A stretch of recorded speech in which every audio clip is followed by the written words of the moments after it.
Grant has everything you never will, Daniel. Ambition, power, a future. My wife said those words beneath a 40-foot screen glowing with the Vailcore Systems logo, while 300 employees pretended not to stare. Lauren stood beside Grant Holloway in a silver evening dress, one hand resting lightly against his arm, the other holding the wedding ring she had worn for 14 years. The ballroom at the Halston Hotel shimmered with crystal lights, polished glass, and the soft gold glow of money trying not to look like money. A jazz trio played near the stage. Waiters moved between tables carrying champagne. Somewhere behind me, someone stopped laughing. Lauren placed her ring on the white tablecloth between us. It made almost no sound, but I heard it more clearly than the music. Grant adjusted the cuff of his tuxedo and gave me the patient smile powerful men use when they believe the room already belongs to them. You should leave, he said. This event is for people who are actually part of the company. A few faces turned away. Others watched with the careful interest people reserve for a public collapse. I looked at Lauren, waiting for even the smallest sign that she understood what she had just done. There was none. Her expression was calm, almost relieved, as if humiliating me in front of her coworkers had finally removed a weight from her shoulders. Daniel, she said, lowering her voice, please don't make this harder than it needs to be. I had heard that tone before. It was the same voice she used when canceling dinner, dismissing my questions, or explaining why another late night with Grant was important for her career. Gentle words wrapped around a decision that had already been made. I did not raise my voice. I did not reach for the ring. I simply looked past them toward the giant screen above the stage, where Vailcore's annual report rotated through polished photographs of glass offices, smiling engineers, and rising revenue charts. In the lower corner, almost too small to notice, were 4 words, a Mercer Ridge company. Grant followed my eyes and smirked. He probably thought I was searching for something to say, some final defense from the husband Lauren had described as comfortable, unambitious, and professionally lost. That was the version of me everyone in the room knew. Daniel Mercer, the quiet consultant who worked from home, drove a 10-year-old Ford, packed his daughter's lunch, and never seemed to have an office anyone could visit. Lauren had spent years turning my privacy into evidence of failure. Grant had accepted that story because it made his victory feel complete. He had the penthouse, the company car, the magazine interviews, and the corner office on the 32nd floor. I had arrived alone and parked 3 blocks away because valet service had always seemed like a ridiculous way to spend $30. To him, the comparison was obvious. To Lauren, it had become irresistible. Grant placed his hand against the small of her back, not with affection, but possession. I'll have security escort you out, he said. That was when I smiled. Not because any of it was funny. Because behind Grant, beneath the lights and the applause waiting for his keynote speech, stood a company he believed he controlled. He knew every executive title, every quarterly target, every journalist who wanted his opinion. What he did not know was whose signature had approved his contract. You don't need security, I said. I'm leaving. Lauren exhaled, and for one brief second, satisfaction softened her face. She thought I had surrendered. Grant thought the same. I picked up the untouched glass of water beside my plate, took one slow sip, and set it down. But before you celebrate, I said, you may want to read the ownership section of the annual report. Grant's smile barely changed. I know who owns this company. No, I said. You know who hired you to run it. The room seemed to tighten around us. Lauren frowned, not frightened yet, only annoyed that I was refusing to disappear cleanly. Grant gave a short laugh and glanced toward 2 members of his executive team, inviting them to share the joke. Neither one did. Near the stage, Thomas Reed, chairman of Vailcore's board, had stopped speaking to a donor. His eyes were fixed on me. Then he did something Grant noticed too late. He straightened his jacket and nodded in my direction with the quiet respect of a man acknowledging the person with final authority. Grant's expression shifted by half an inch. It was not fear. Not yet. Just uncertainty entering a place where certainty had always lived. I stepped away from the table and buttoned my jacket. Enjoy the party, Grant, I said. Tomorrow morning, you can explain why you ordered the owner of this building removed from his own event. Behind me, the jazz trio kept playing, but no one at our table moved. I walked toward the exit without looking back. Lauren called my name once. I kept going. Because the truth was, I had not come to that gala to expose anyone. I had come prepared to tell my wife everything. Then she placed her ring on the table, chose a man wearing a borrowed crown, and made the decision for me. The night air outside the Halston Hotel felt colder than it had when I arrived, though the temperature had not changed. I stood beneath the awning while black cars rolled past the curb and the city lights reflected across the wet pavement. Behind me, 300 people were probably trying to decide whether I was delusional, dangerous to Grant's reputation, or simply a humiliated husband reaching for one final lie. I could not blame them. For years, Lauren had given them a version of me that was easy to understand. I was Daniel Mercer, the man who worked from a spare bedroom, drove an old Ford, and never seemed impressed by the people she wanted to impress. What they did not know was that I had chosen invisibility long before Lauren began mistaking it for failure. My truck was parked 3 blocks away in a public garage. I walked there alone, loosened my tie, and listened to my phone vibrate inside my jacket. Lauren called twice. Then Grant called. Then Thomas Reed. I answered Thomas. "Daniel," he said carefully. "I assume tomorrow's meeting is still happening." 8:30, I replied. "Everyone present." There was a pause. Grant does not know. He knows enough to be nervous. I ended the call before Thomas could say more. I was not ready to discuss the board, the audit, or the woman I had just watched remove 14 years of marriage from her hand. As casually as she might remove a name badge after work. I reached my truck, climbed inside, and sat without starting the engine. The cab smelled faintly of coffee, leather cleaner, and the pine air freshener Emily had hung from the mirror last Christmas. My daughter had laughed when she gave it to me. She said the truck smelled like a hardware store owned by a tired father. I had taken it as a compliment. Lauren had not. She had spent the last 3 years asking why I refused to buy something newer. I always gave her the same answer. The truck ran well. It was paid for. I liked it. She heard those words as proof that I had stopped wanting more. The truth was more complicated. I had spent most of my adult life building things that grew faster than I could emotionally follow. Companies, investment structures, retirement accounts, trusts, buildings filled with people whose names I would never know. By the time Lauren joined Vailcore, I no longer needed another symbol of success. I needed dinner with my family before 8. I needed to know Emily's teachers. I needed one part of my life where every conversation did not begin with evaluation. Lauren once understood that. When she interviewed for her first communications position at Vailcore, she sat across from me at our kitchen table with a stack of index cards and practiced every answer until midnight. I rewrote her opening statement, fixed the charts in her presentation, and made pancakes at 1 in the morning because she was too nervous to sleep. The next week, she got the job. She ran through the front door, wrapped her arms around me, and said we had done it together. For a while, she meant it. Then the promotions came. Her office moved higher. Her clothes became more expensive. Her stories filled with people whose titles entered the room before they did.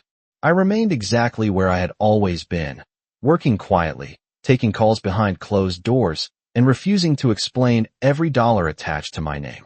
At first, Lauren called me grounded. Later, she called me comfortable. Eventually, she called me unmotivated. I should have corrected her. I should have told her that the late-night calls came from board members, that the documents delivered by courier were not consulting invoices, and that Mercer Ridge was not simply a client. Instead, I let silence do what silence always does when a marriage is already cracking. It became whatever the other person needed it to be. To me, silence was privacy.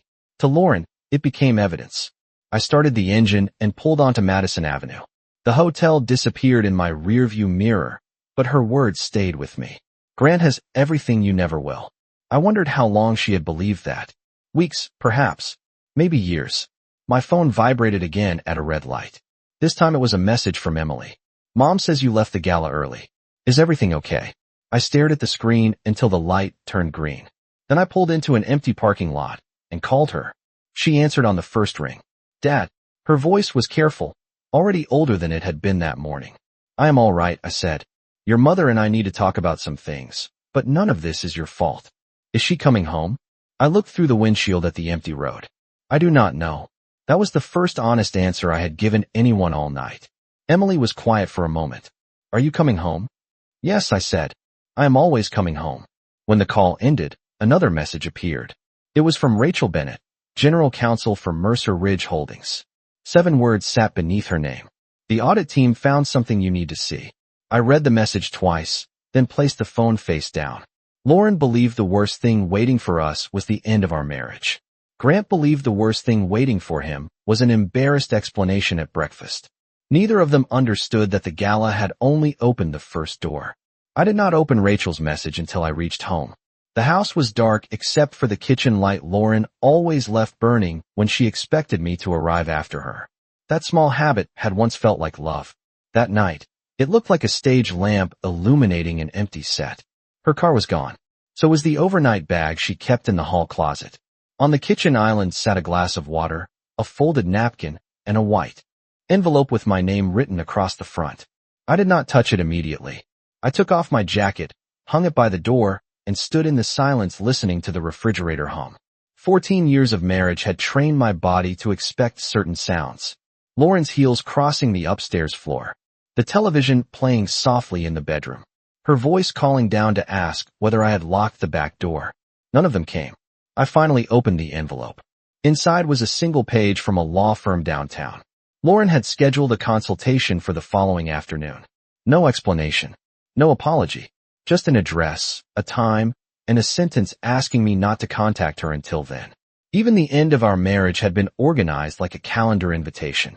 I placed the paper on the counter and remembered the first time Lauren had tried to measure our life against someone else's. It happened 2 years earlier at a charity dinner in Boston.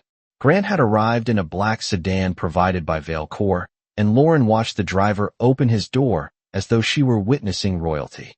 On the ride home, she asked why I still drove an old truck when men in my position should have something more impressive. I asked what position she thought I held. She stared through the windshield and said, "Exactly." At the time, I laughed because I thought she was frustrated. I did not understand that she had already begun rewriting me in her mind. After that, the comparisons came slowly. Grant owned a penthouse downtown. Grant belonged to a private club. Grant had been interviewed on national television. Grant knew senators, investors, and athletes. Every story about him carried the same hidden question. Why are you not more like that? I tried to answer without revealing things I had spent years protecting. I told her that titles changed, markets turned, and expensive cars still sat in traffic. She heard excuses. I told her I valued freedom more than attention. She heard a lack of ambition. I told her that being home for Emily mattered more to me than appearing in photographs beside powerful people. She heard a man settling for less. The more carefully I spoke, the less she respected the silence between my words. One evening, she came home from a corporate retreat wearing a Vale Corps jacket with Grant's initials embroidered beneath the company logo. She said everyone on the leadership team had received one. I noticed hers was the only jacket with a handwritten note folded inside the pocket. I did not read it. I asked her whether something was happening between them. She looked offended, then tired, then almost amused. "You would not understand his world," she said. That sentence stayed with me because his world had been built with my money. I could have ended the illusion that night. I could have opened the secure files on my laptop, shown her the voting agreements, the acquisition documents, and the trust statements carrying my signature.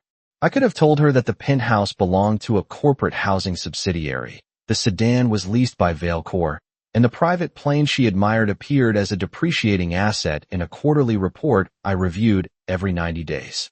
Instead, I asked a different question. "Do you still want this marriage?" She did not say yes. She said she was tired of living small. I looked around our 4-bedroom home, at the photographs from family vacations, the college account funded for Emily, and the kitchen Lauren had renovated twice. I realized small was not a description of our life. It was how she had begun to describe me. My phone lit up on the counter. Rachel called before I could return her message. "I am sorry to call this late," she said, "but the audit cannot wait until morning." Her voice was controlled, which meant the news was worse than the words. "What did they find?" I asked. Papers shifted on her end of the line. 3 private flights charged as business travel, 2 consulting contracts routed through a company connected to Grant's brother, and a loss that never reached the board packet. I looked at Lauren's appointment notice beside the empty glass. Was Lauren on the flights? Rachel hesitated. Her name appears on all 3 manifests. The room did not spin. My hands did not shake. I simply pulled out a chair and sat down because sometimes the truth does not arrive like thunder. Sometimes it enters quietly, places a file on the table, and waits for you to read your own life in black ink. Send me everything, I said. Rachel lowered her voice. Daniel, there is one more thing. The last flight was not just personal. Grant met a vendor there, and the payment trail leads back to Mercer Ridge. I looked toward the dark hallway where Lauren's shoes used to sit in a neat row. She believed she had chosen a man with a larger future. By morning, I would know whether that man had been stealing from mine. The files arrived at 12:17 in the morning. Rachel sent them through the encrypted portal we had used for years, the same system Mike and I once tested from a rented garage with a folding table, 2 second-hand computers, and a space heater that worked only when it felt generous. I opened the first report, but the numbers blurred after the 3rd page. Not because I did not understand them, because every line pulled me backward. Before Mercer Ridge, before Vail Core, before anyone called me an owner, there was just Mike Lawson and me trying to keep a small cybersecurity company alive in a neighborhood outside Pittsburgh where the winters turned every parking lot gray. We were 25, underfunded, overconfident, and convinced that good work would eventually force the world to notice us. Mike handled sales because he could walk into a room full of strangers and leave with 3 friends and a signed agreement. I handled the systems because machines made more sense to me than people. We rented 800 square feet above an auto parts store. The ceiling leaked near the server rack, so every time it rained, I placed a red plastic bucket beside equipment worth more than both our cars combined. Mike used to joke that investors would call it adaptive infrastructure. Most weeks, we worked 16-hour days and paid ourselves less than the teenager running the coffee shop downstairs. We ate takeout at midnight, slept on office chairs, and measured success by whether the electric company waited until Friday to cash our check. There was nothing glamorous about it. There was only work, fear, and the kind of belief that looks foolish until it becomes history. Our first real break came from a regional bank that had suffered a data breach. Larger firms wanted 6 months and a contract the size of a telephone book. Mike promised we could stabilize their systems in 3 weeks. I told him he was out of his mind. He told me being reasonable was not paying the rent. We finished in 19 days. That contract led to a hospital network, then a shipping company, then a defense supplier that could not publicly admit it needed help. Within 4 years, we had more employees than chairs. Within 7, larger companies started calling us instead of the other way around. Mike loved that part. He loved the interviews, the conferences, the photographs beside men wearing expensive watches. I did not. I preferred the quiet side of the table, where decisions were made before anyone stepped onto a stage. When we sold a minority stake, we used the money to build Mercer Ridge Holdings. The idea was simple. We would buy strong companies with weak leadership, give them time, capital, and better systems, then let capable people run them. Mike became the public face. I built the structure underneath. It worked because we understood each other. He wanted the room. I wanted the blueprint. Then, 9 years ago, a single phone call changed the shape of everything. Mike died after a sudden medical emergency while traveling for work. He was 43. One day he was sending me a voice message about a hotel breakfast that cost $28. The next day, his wife was asking me how to explain to their sons that he was not coming home. Grief did not make me dramatic. It made me quieter. I stepped away from interviews, resigned from public leadership, and transferred more authority to the board. I created the Mercer Family Trust to protect Emily, separated operating control from ownership, and made sure no single executive could treat our companies like a personal kingdom. Vailcore entered the portfolio 3 years later. It had excellent engineers, weak margins, and a board desperate for someone who could sell confidence.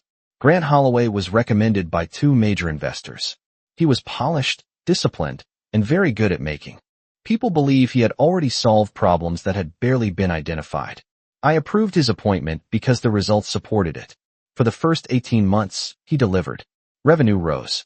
Employee turnover fell. Vailcore expanded into 2 new markets. I had no reason to interfere. That was the point of the structure Mike and I built. Ownership should provide direction without suffocating the people doing the work. Lauren joined Vailcore after Grant was already in place. She knew Mercer Ridge owned the company, but she never asked how I was connected to it. I never volunteered the answer. At first, that decision felt practical. Then it became habit. Eventually, it became a wall. I told myself I was protecting our family from money, attention, and the expectations that had followed me since Mike died. The harder truth was that I had started using privacy to avoid vulnerability.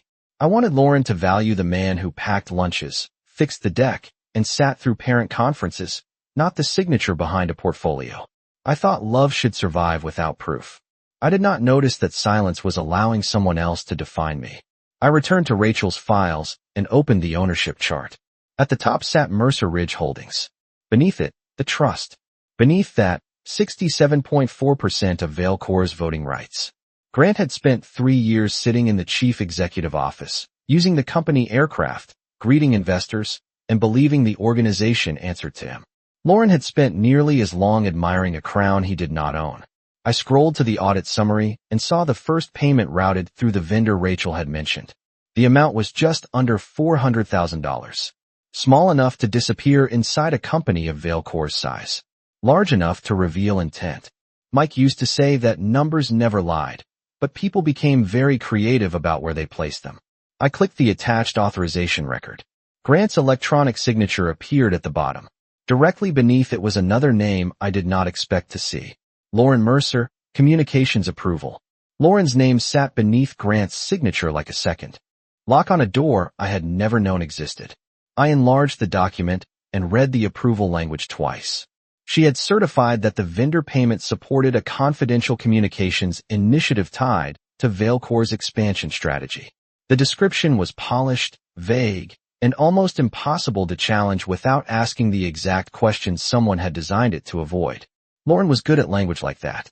She could make uncertainty sound deliberate and turn a missing fact into a strategic omission. I had once admired that skill. At 1 a.m, I was looking at the same talent used to protect a transaction that should never have passed review. I called Rachel back. Did Lauren know where the money was going? I asked. The document does not prove that, she said. Her approval may have been administrative. Grant could have told her it was legitimate. That answer should have comforted me. It did not. What is the vendor called? Northline Advisory Group. I searched the name in the internal database. The company had been formed 11 months earlier in Delaware, listed a rented office in Connecticut, and claimed expertise in market positioning, government relations, and executive communications. It had no public clients, no meaningful website, and no employees identified beyond a registered agent. Northline had received 3 payments from Vailcor. The first was small enough to appear routine. The second was buried inside a regional campaign budget. The third was the amount sitting on my screen. Together, they totaled more than $700,000. Grant had built his reputation on understanding how companies looked from the outside. Apparently, he also understood how to make money disappear inside them. When the board hired him, he arrived with a resume that seemed designed for magazine profiles. Harvard Business School. 2 successful turnarounds. A photograph shaking hands with a governor. He knew how to enter a room slowly enough for people to notice and quickly enough to suggest his time mattered more than theirs. During his first presentation to Mercer Ridge, he spoke for 40 minutes without looking at a note. He promised growth, discipline, and a culture of accountability. I remember Mike's old advice passing through my mind. Never trust a man because he looks comfortable beside a chart. Trust the numbers after he leaves. For a while, Grant's numbers held. That earned him freedom. Freedom earned him attention. Attention became entitlement so gradually that most people mistook it for confidence. He moved into a furnished penthouse leased by a Vailcor subsidiary because the board wanted him close to headquarters. The company provided a black sedan for security and travel. Access to the aircraft came with restrictions, but employees saw only the photographs posted after conferences in Chicago, Dallas, and San Francisco. Grant stood beside the plane, and the symbol did the rest. People began speaking about those benefits as if he owned them. He never corrected anyone. Lauren was among the people who believed the performance. She began mentioning him at dinner with increasing frequency. At first, it was professional admiration. Grant challenged the leadership team. Grant remembered every employee's name.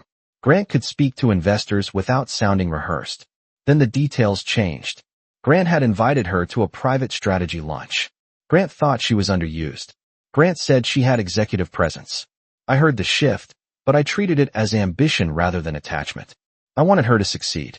I did not want to become the suspicious husband who interpreted every compliment from another man as a threat. Grant understood that restraint better than I did. He knew exactly what Lauren felt was missing. He did not need to offer her romance. He offered recognition. He told her she belonged in larger rooms. He praised the qualities I had stopped naming because I assumed 14 years of loyalty already said enough.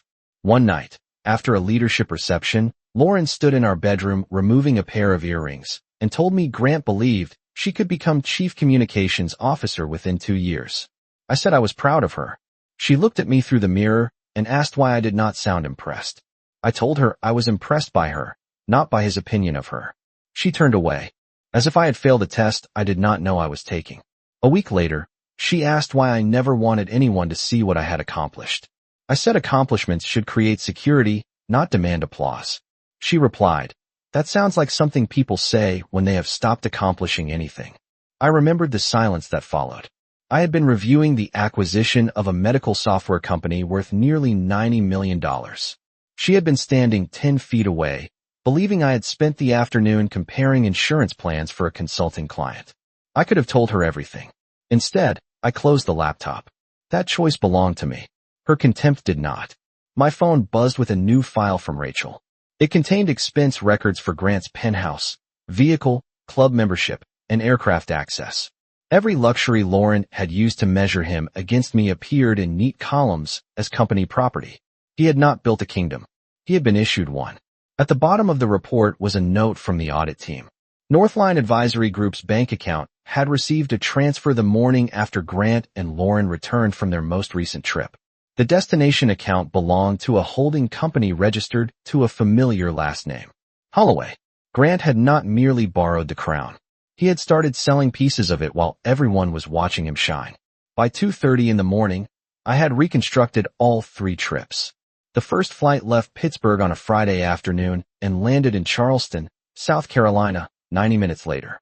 Vailcor's calendar listed an investor relations workshop. No workshop had taken place. The second flight went to Napa, California, under the description of executive communications planning. The only company event scheduled that weekend had been canceled 6 weeks earlier. The third trip was the one Rachel had warned me about.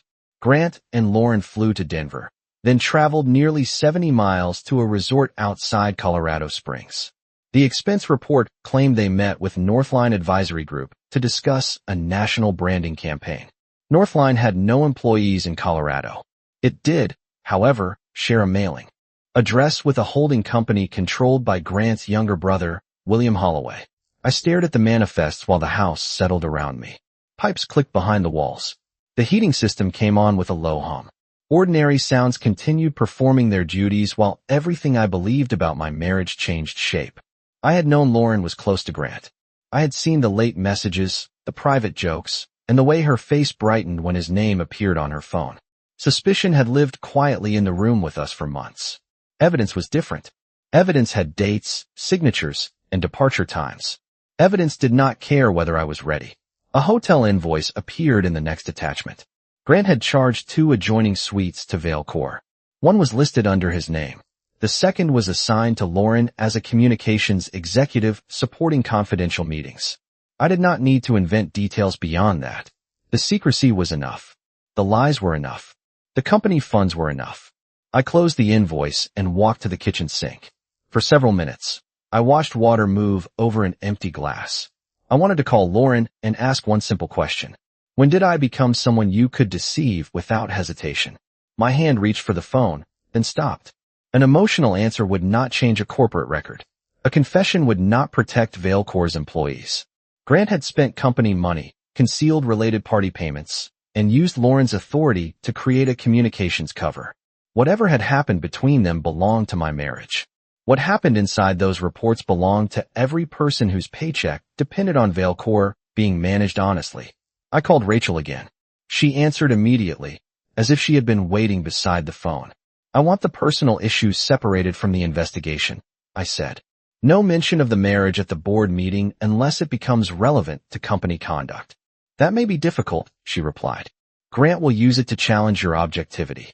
Then the evidence has to be stronger than his accusation. Rachel was silent for a moment. You are not going to remove him. Tonight. Not because he left a gala with my wife. Daniel, you have the voting power. Power is not the same thing as permission. I heard her exhale. Rachel had worked with me long enough to know that once I said something in that tone, the decision was made. Then we proceed with the independent audit, she said. Full access, outside counsel, and preserved communications. Add the aircraft records, the vendor contracts, and every approval Lauren signed.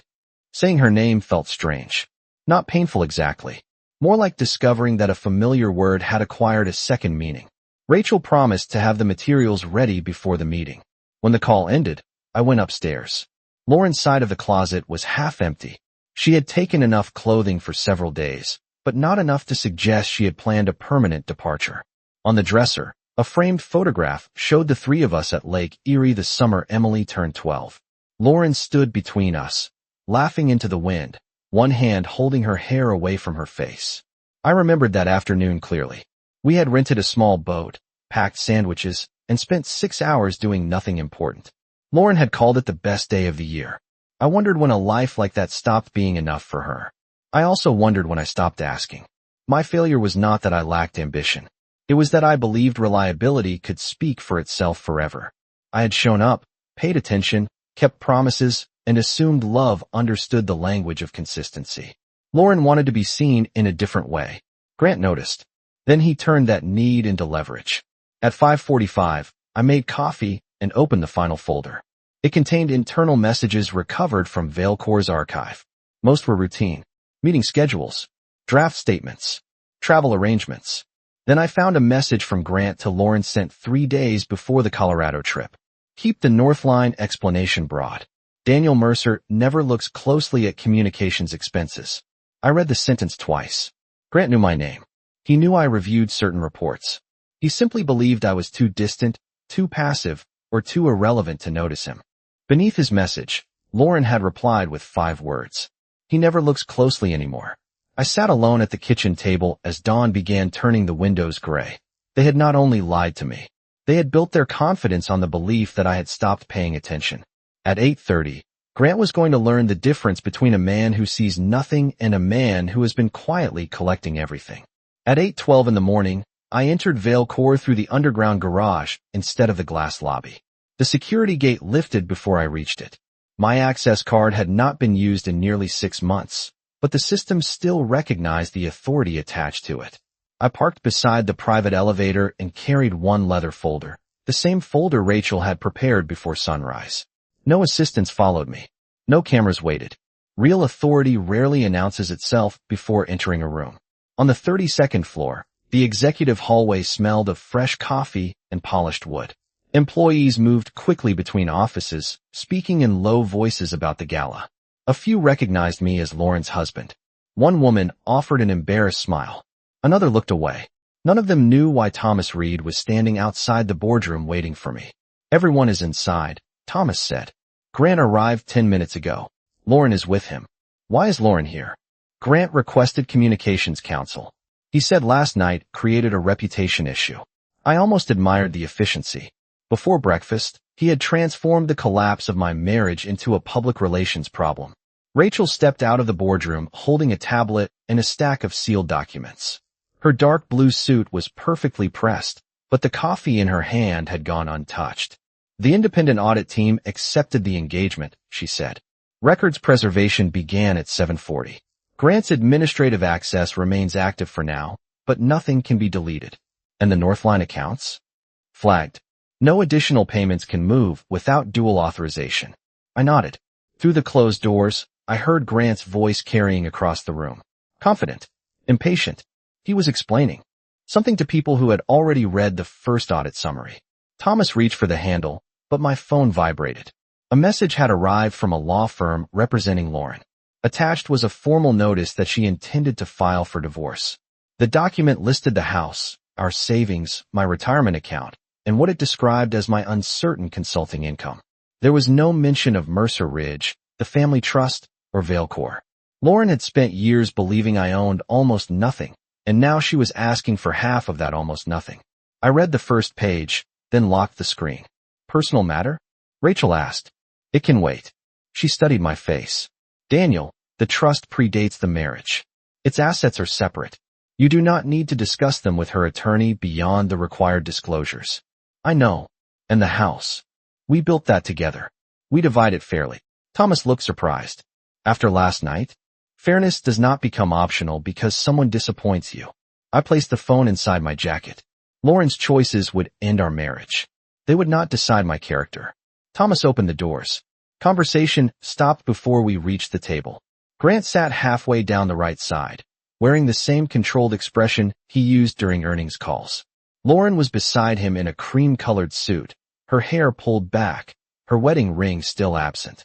She looked exhausted, but when she saw me, irritation arrived before concern. "Why is he here?" she asked. Grant leaned back in his chair. "Thomas, I agreed to an emergency meeting about the audit. I did not agree to a personal confrontation." I walked to the empty chair at the head of the table.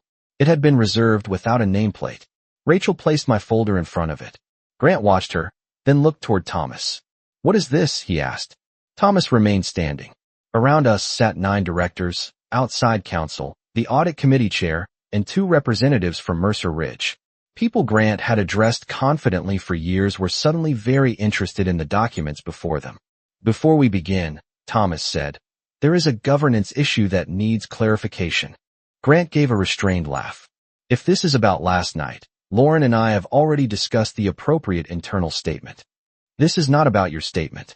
Thomas turned toward me. "Mr. Mercer requested the audit review."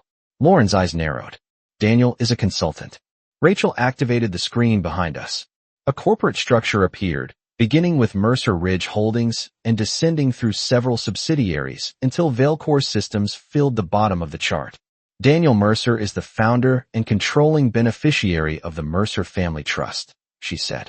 "The trust controls Mercer Ridge Holdings, which holds 67.4% of Vailcore's voting rights." No one moved. Grant stared at the screen, then at me, as if one of us had to be false. "That is not possible," he said. "I report to this board." "You do," I replied. "And this board answers to the controlling shareholder." Lauren looked from the chart to my face. I watched 14 years of assumptions begin rearranging themselves behind her eyes. The old truck, the closed office door, the late calls, the courier envelopes she had never opened. Grant's confidence did not disappear all at once. It loosened around the edges. "You own Vailcore?" he asked. "No," I said. "I control the company that owns it." The silence that followed was not dramatic.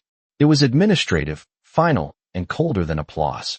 I opened the folder Rachel had prepared. "Now that the ownership question is settled, we can discuss Northline Advisory Group, the company aircraft, and $700,000 that should never have left this building." Grant turned toward Lauren. For the first time since I had known him, he looked like a man waiting for someone else to provide the answer. She did not have one. Grant recovered first. Men like him often do, not because they are calm, but because they have spent years practicing confidence until it becomes a reflex. He leaned forward, folded his hands on the table, and looked around the room as if the ownership chart were an inconvenient misunderstanding. "This is clearly personal," he said. "Daniel discovered that Lauren and I have developed a relationship, and now he is using corporate authority to punish us." Lauren lowered her eyes. Hearing the truth described so cleanly seemed to make it more real than placing her ring on a table had. I did not answer Grant. Rachel did. "The audit began before last night's gala," she said. "The first irregular payment was flagged 11 days ago." Grant turned toward her. "An irregular payment is not misconduct." "3 payments," Rachel replied. 3 private flights. 2 undisclosed related party contracts. 1 concealed operating loss. Grant's jaw tightened, but his voice remained measured. All of those decisions were made for Vailcore's benefit. I opened the folder in front of me and slid the Northline contract toward Thomas. "Then explain why Northline transferred money to a company controlled by your brother." Grant did not look at the document. "William operates several businesses. None of them provide communication services," I said. "One owns commercial storage units outside Hartford." The audit committee chair adjusted her glasses and began reading. Grant looked toward Lauren again, this time with less certainty. "Lauren handled the communications review," he said. "She can confirm that Northline performed legitimate work." Every face turned toward her. Lauren sat very still. For years, she had wanted to be seen in important rooms. Now the entire room was waiting for her to speak, and importance no longer looked like admiration. "I approved the campaign language," she said carefully. Grant told me the vendor had already been cleared by finance and legal. Did you verify that? Rachel asked. Lauren hesitated. I trusted the chief executive officer. Grant's expression changed. It was small, but I saw it. He had expected loyalty. She had offered procedure. Before he could respond, the boardroom door opened. Nora Ellis stepped inside carrying a laptop and a cardboard file box. She was Vailcor's chief financial officer, a quiet woman in her early 50s who had spent 26 years making sure louder people did not lose track of reality. Grant often interrupted her during meetings. I had watched him describe her caution as a lack of imagination. That morning, he looked at her as if she were an administrative inconvenience. Nora, this meeting is restricted, he said. She was invited by the audit committee, Thomas replied. Nora took the empty chair across from Grant and placed the box on the table. Her hands were steady. I brought the original approval records, archived messages, and the draft financial package that was replaced before the last board meeting. Grant stared at her. There was no replaced package. Nora opened her laptop. There were 4 versions. The screen behind us changed. A quarterly report appeared with a $12 million loss listed beneath a failed product expansion. Then Nora displayed the version the board had received. The loss had been moved into projected development costs and spread across 2 future quarters. The number had not disappeared. It had been dressed for a different occasion. Who authorized the revision? The audit chair asked. Nora looked directly at Grant. He did. Grant gave a dismissive shake of his head. We discussed presentation timing. That is normal executive judgment. You also instructed me not to include the original figures in the archive, Nora said. I refused. That is not what happened. Nora reached into the box and removed a small digital recorder. After you threatened to replace me, I began documenting our meetings in accordance with company policy and state law. Grant's confidence finally lost its rhythm. You recorded private conversations? I preserved instructions involving financial reporting. Rachel connected the recorder to the conference system. Grant's voice filled the room, polished at first, then impatient. He told Nora the board did not need every detail. He said investors responded to confidence, not accounting anxiety. Then came the sentence that ended any remaining debate. Move the loss, approve Northline, and let communications create the explanation. Lauren closed her eyes. Her own voice followed on the recording, asking whether Daniel Mercer would review the expense. Grant laughed and said I had become a name on old documents. The recording stopped. No one spoke. Grant looked at me with anger disguised as disbelief. You let this continue, he said. You watched and waited because you wanted a stronger case. I learned about the full pattern last night, I replied. And I gave you this meeting because authorities should answer evidence with process, not emotion. Do not pretend this is not about Lauren. My marriage is ending because of choices made outside this room. Your employment is being reviewed because of choices made inside this company. Thomas called for Grant's immediate suspension pending completion of the independent audit. Every director voted in favor. His access card was deactivated. His authority over accounts, contracts, travel, and personnel ended before the meeting adjourned. Grant remained seated after the vote, staring at the table as if the right argument might still appear in the wood grain.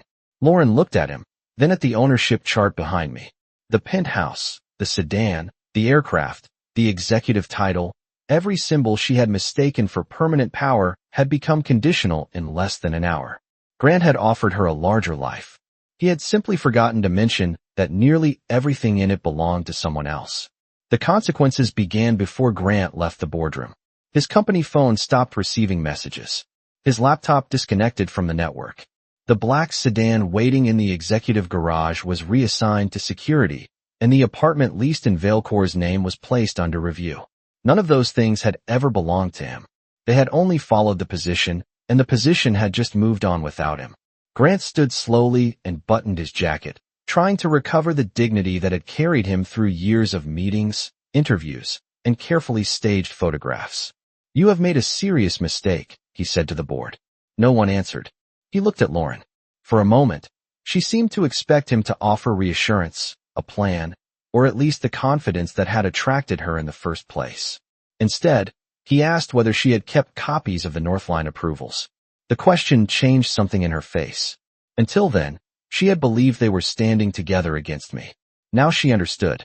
that Grant was already calculating how much responsibility he could place on her.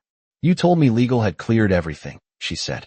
I told you what was necessary for the campaign, he replied. There was no tenderness in his voice. No loyalty. Only distance. Lauren stared at him as if she were hearing a stranger use a familiar voice.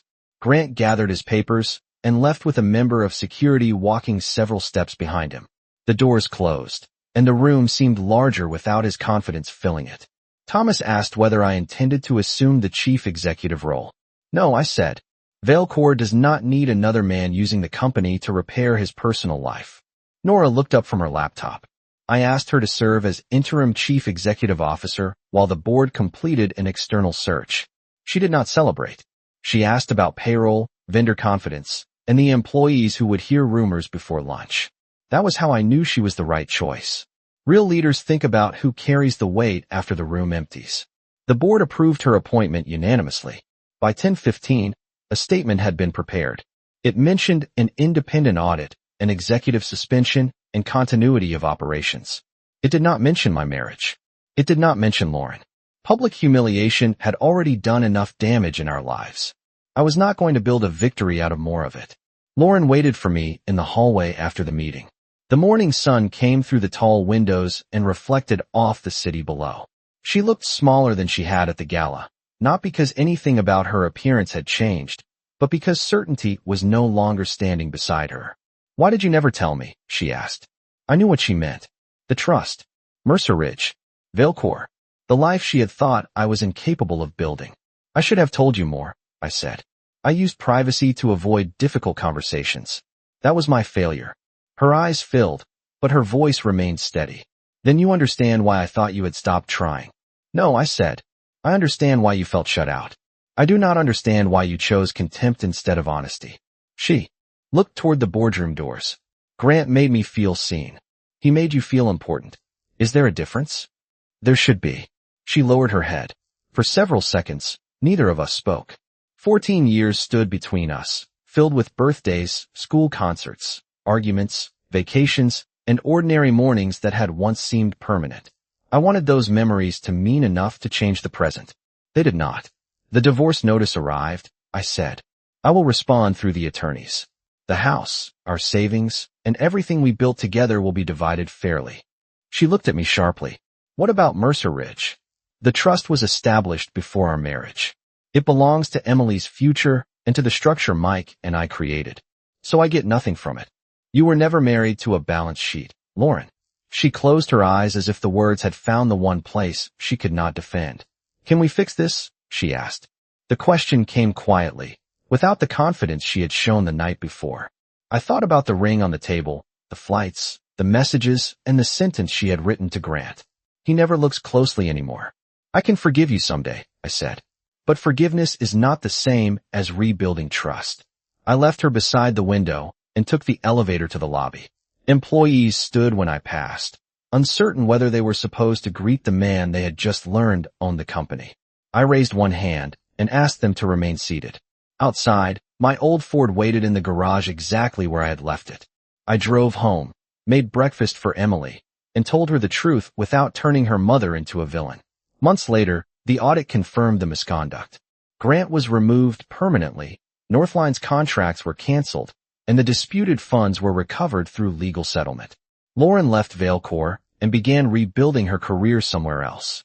Nora stabilized the company and earned the permanent position. I returned to the board as non-executive chairman, where I could protect the structure without making the company my entire life.